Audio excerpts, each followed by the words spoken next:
keep the Soviets off balance, which was the reason for the operation.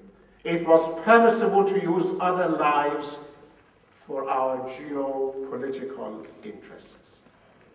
It clearly was. It only cost 2 million Afghan lives. 5 million, at least, refugees in Iran and Pakistan. A devastated country, a broken society, but it helped our bigger geopolitical gains. It seems that the Americans were determined to take revenge for what the Russians had done, or the communists rather, done in Vietnam. According to Representative Charles Wilson, a Texan Democrat, he wrote, and I quote, "There were 58,000 dead in Vietnam." Of course, 58,000 American, not the 3 million Vietnamese. There were 58,000 dead in Vietnam, and we owe the Russians one. I have a slight obsession with it because of Vietnam. I thought the Soviets ought to get a dose of it. I've been of the opinion that this money has better spent to hurt our adversaries than other money in the Defense Department budget.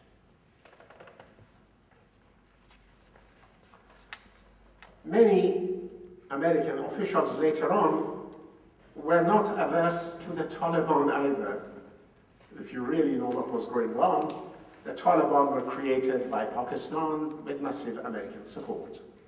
In fact, some people believe that more than 50% of the initial Taliban who went and conquered Kabul were regular Pakistani forces. Americans were aware of it, not aware of it. They were in support of it.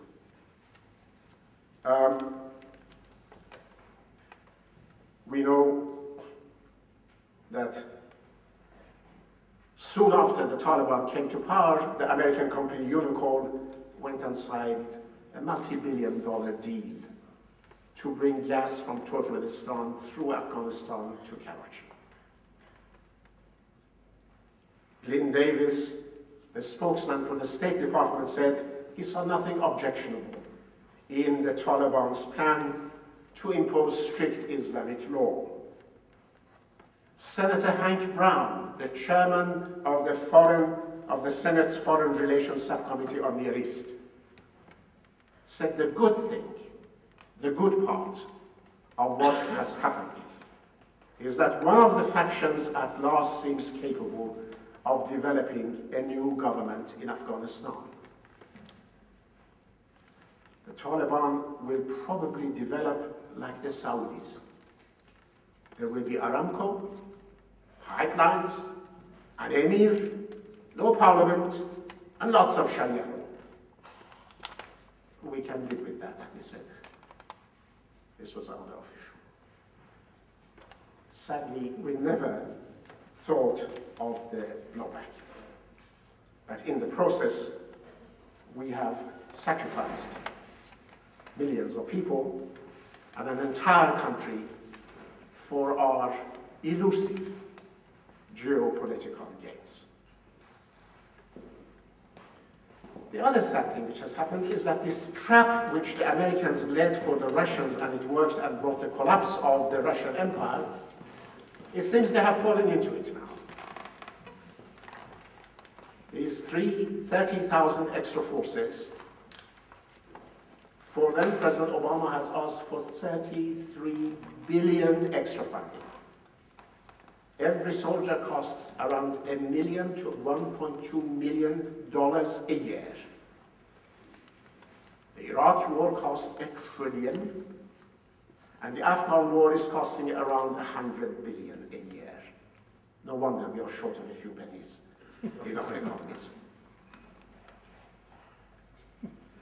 Malali Joya, the youngest female MP in Afghan parliament, who is on the run because he called his colleagues in the parliament lawbreakers, not lawmakers, said recently, "We are the war generation.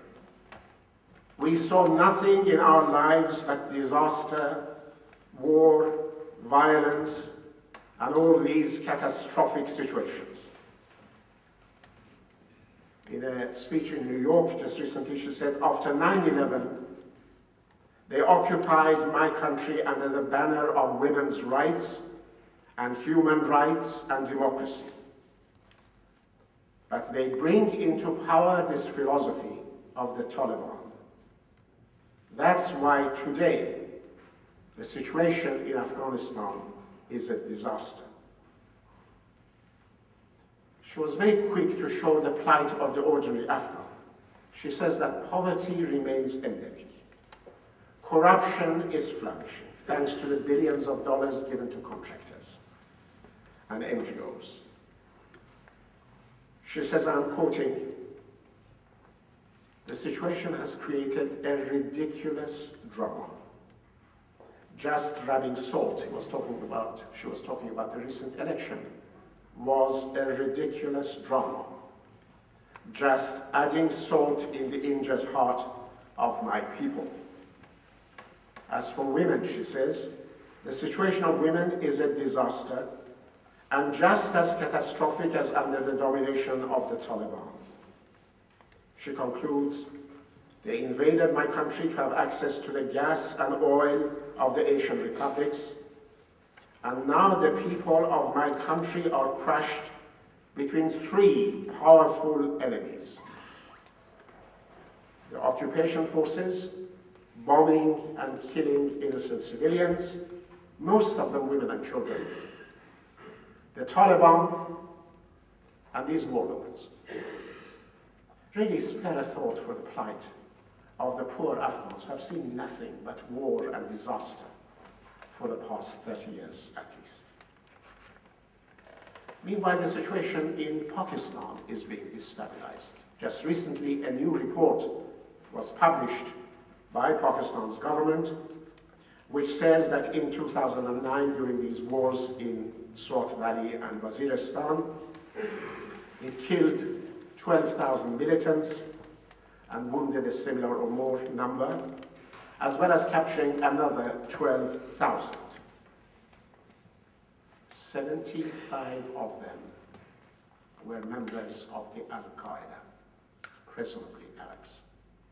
Out of 12,000 that they arrested, 75 are the terrorists. People don't realize that Al-Qaeda was alien to Pakistan. The Taliban were alien to Afghanistan.